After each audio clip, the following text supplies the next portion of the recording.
Maybe it's just me being old-fashioned, but I think it is not cool to be misled by packaging. My relationship with this product can be expected to last for as long as I live, because I doubt any sensible company would stop producing such a health delight. Initially, I thought I was just imagining things. Then I shook a sealed item. It did not feel like it was full. It felt like the content is below the shoulder of the container. I went back to the shop again. I took one carton from the shelf. I shook it. I was then convinced. I asked one of the customers to help me decide on this matter.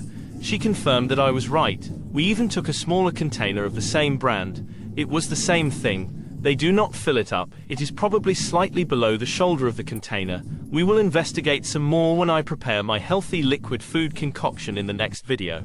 I will cut a sealed one with a knife in front of you.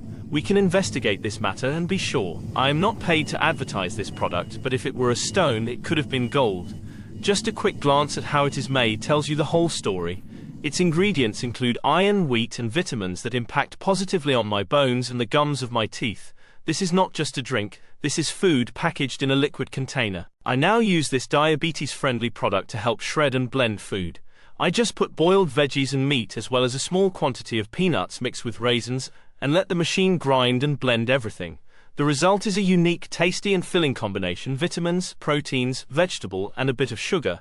It is a delicious food concoction or mix of substance and liquid that screams to be repackaged and resold. Let's just say my body is the better judge. I do not feel any diabetes symptoms when I indulge in this homemade beverage. Nursing a non-communicable disease, which is a number 2 killer in the world like diabetes, can also be made to be fun. Some of my friends who are diabetic think that I am obsessed with healthy food. Well, it's a bit of a challenge when you have to eat healthy food in order to live.